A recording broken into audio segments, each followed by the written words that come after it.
2019 में केरला गवर्नमेंट ने एक डेटा रिलीज़ किया जिसके अकॉर्डिंग 1975 से 2000 के बीच एक मामूली से इंसेक्टिसाइड की वजह से केरला के कासारगोड डिस्ट्रिक्ट में लगभग 1000 लोगों की मौत हुई थी और 6000 से ज़्यादा लोग इस इंसेक्टिसाइड पॉइजनिंग के विक्टिम बने थे, जिन्हें लाइफ टाइम के लिए कैंसर एंड रिप्रोडक्टिव हज़ार्ड जैसे कई क्रॉनिक हेल्थ इश्यूज़ को फेस करना पड़ा। इस इंसेक्टिसाइड की पॉइजनिंग का इम्पैक्ट इतना बुरा था कि आज भी केरला के इस रीजन में हजारों बच्चे congenital disabilities, hydrocephalus, problem of nervous system, epilepsy and severe physical and mental disabilities के साथ पैदा होते हैं। Hello everyone, I am the newspaper guy and स्वागत है आप सबका हमारे एक और नए वीडियो में। ये कहानी है भारत के सबसे बड़े और बदतर इंसेक्टिसाइड ट्रेजेडी की।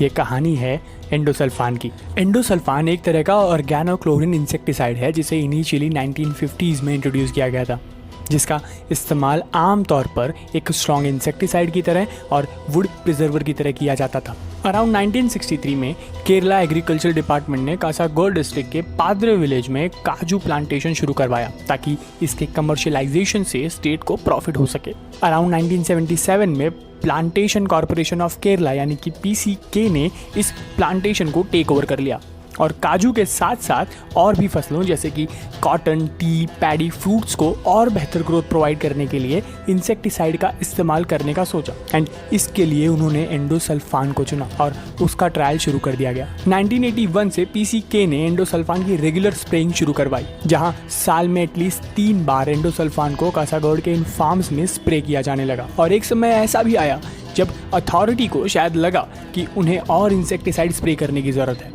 इसलिए अराउंड 1976 में उन्होंने एंडोसल्फान की एरियल स्प्रेइंग शुरू करवा दी। प्लांटेशन कॉर्पोरेशन ऑफ केरला यानी कि PCK के अंडर कासारगोड डिस्ट्रिक्ट में 4696 हेक्टेयर्स ऑफ काजू प्लांटेशन आते थे, जिसमें से ज़्यादातर हिली एरियाज में थे और इन सभी जगहों पर एंडोसल्फान की एरियल स्प्रेइंग की जा रही थी। एंडोसल्फान के रेगुलर यूज के कुछ समय बाद ही कासारगोड डिस्ट्रिक्ट में कुछ अजीब घटनाएं होने लगी। काजू प्लांटेशन के आसपास के एरिया में सैकड़ों की तादाद में इंसेक्ट्स मरने लगे, बर्ड्स की मास डेथ होने लगी एंड कई और वाइल्ड और डोमेस्टिक एनिमल्स में भी अजीब बिहेवियर देखा जाने लगा। द एविडेंस नाम की वीकली मैगजीन में अराउंड 1981 में एक आर्टिकल प्रिंट हुआ जिसमें मेंशन किया गया था कि कैसे पिछले कुछ सालों में कासारगोड डिस्ट्रिक्ट में गायें डिफॉर्म्ड लिम्स वाले बीमार काफ्स को जन्म दे रही हैं। जानवरों के बाद इस डिस्ट्रिक्ट में धीरे धीरे इंसानों के बीच भी कई प्रॉब्लम्स नोटिस की जाने लगी। एक परिवार के बाद दूसरा परिवार लगातार ऐसी बीमारियों से जूझ रहा था जिसे इन एरियाज में कभी पहले नोटिस ही नहीं किया गया था। वहाँ के ज़्यादातर लोगों को ये एक गार्डियन स्पिरिट, जटाधारी का सुपर नेचुरल कर्ज लगने लगा। उन्हें लगा कि उनका गाँव श्रापित है।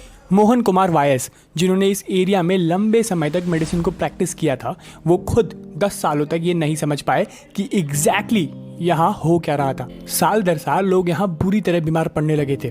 डिस्ट्रिक्ट के ज़्यादातर बच्चे सेंट्रल नर्वस सिस्टम के डिसऑर्डर से जूझ रहे थे। Cerebral palsy, retardation of mental and physical growth, epilepsy जैसी कई खतरनाक बीमारियां जिनके बारे में लोगों ने कभी सुना नहीं था, वो यहाँ के बच्चों के बीच कॉमन होने लगी थी। सडनली टीनेजर्स में लिवर और ब्लड कैंसर के केसेस बढ़ने लगे थे। वहाँ के मेल्स में इनफर्टिलिटी एंड अनडिसेंडेंट टेस्टिस जैसी बीमारियां बढ़ने लगी थी। वहाँ की फीमेल्स भी रिसेंट कुछ ईयर्स से मिसकैरेजेस और हार्मोनल इरेगुलरिटीज़ को एक्सपीरियंस कर रही थी। स्किन डिसऑर्डर्स एंड अस्थमा के केसेस हर परिवार में डायग्नोज हो रहे थे। वहाँ के यूथ में suddenly psychiatric problems and suicidal tendencies के केसेस भी बढ़ने लगे थे। सरप्राइजिंगली ये सभी केसेस उन लोगों के थे जिनकी उम्र 25 के आसपास थी, यानी कि देश के एक हिस्से की आने वाली पूरी नई पीढ़ी एक ऐसे डेंजर से सफ़र कर रही थी जिसके बारे में किसी को कोई आइडिया नहीं था। लोगों को नहीं पता था कि ये कोई श्राप है या natural disaster. Can you imagine कि ये कितना अनफॉर्चुनेट और खतरनाक था। उस समय के अपने एक इंटरव्यू में डॉक्टर मोहन कुमार ने कहा था कि इस पूरे एरिया में कोई पोल्यूशन नहीं है, ना ही कोई इंडस्ट्रीज हैं। पिछले 10 सालों में मैं किसी भी बीमारी का कॉज नहीं ढूंढ पाया हूँ, पर मैं एक बात के लिए श्योर था कि इनका इलाज करना बहुत मुश्किल था। सबसे वर्स्ट सिचुएशन कोडनगिरी स्ट्रीम की थी, जहां 6 और 7 वार्ड के 4 स्क्वायर किलोमीटर के एरिया में कोई भी घर ऐसा नहीं बचा था जहां के बच्चे मेंटली या फिजिकली रिटार्डेड ना हो। धीरे धीरे कासारगोड डिस्ट्रिक्ट में होने वाली इन प्रॉब्लम्स को नोटिस किया जाने लगा, पर अब तक कोई श्योर नहीं था कि ये सब कुछ क्यों और कैसे हो रहा था।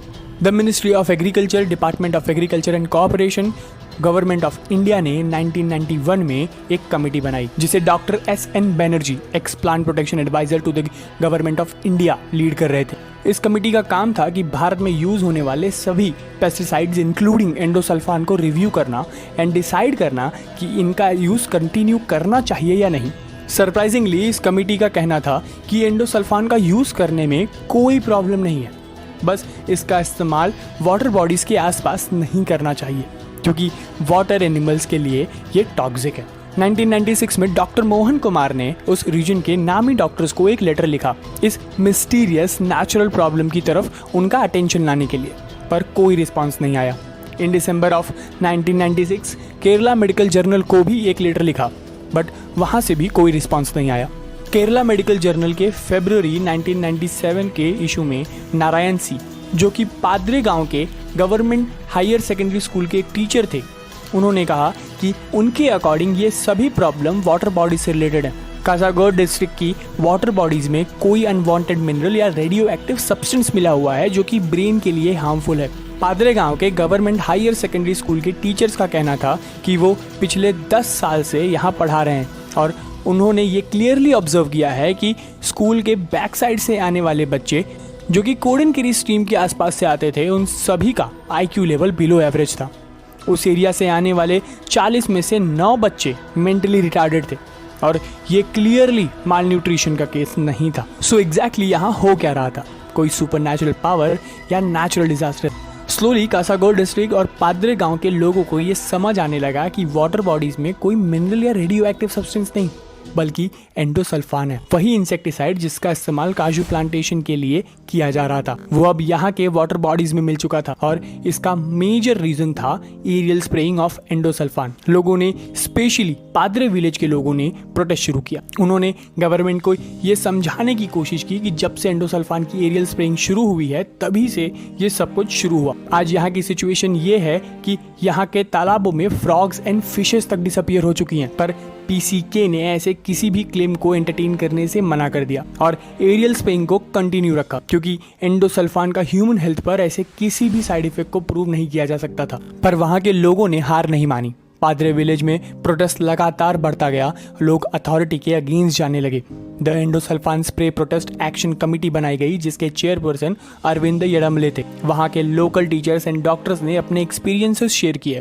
पहली बार लोग एंडोसल्फान की इस थियोरी को सीरियसली ले रहे थे। डॉक्टर मोहन कुमार और मिस्टर श्री पादरे ने इस स्टडी को कंटिन्यू किया एंड उन्हें इस बात के प्रॉपर प्रूफ मिले कि कासागोड डिस्ट्रिक्ट में जो कुछ भी हो रहा था उसके सिम्टम्स काफ़ी हद तक एंडोसल्फान पॉइजनिंग से मिलते थे, पर अथॉरिटी अब भी ये सब एक्सेप्ट करने के लिए तैयार नहीं थी।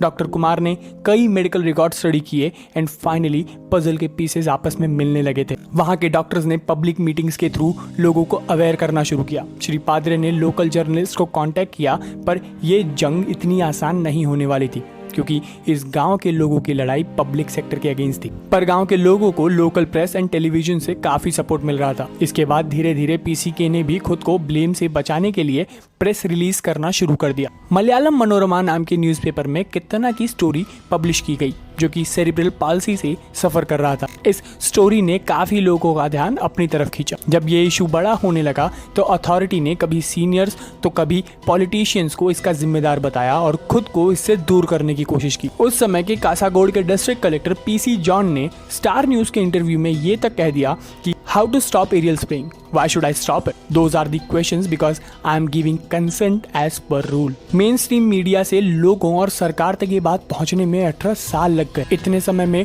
वहां बचाने के लिए कुछ बचा ही नहीं था। Political parties, minister, administrative officials ने गांव के इस इशू पर कभी ध्यान नहीं दिया। पर धीरे धीरे ये इशू इतना बड़ा हो गया कि कई पॉलिटिकल पार्टीज ने इनके प्रोटेस्ट को ज्वाइन किया और ये एक पॉलिटिकल इशू बन गया, पर इसका भी कोई फायदा नहीं हुआ।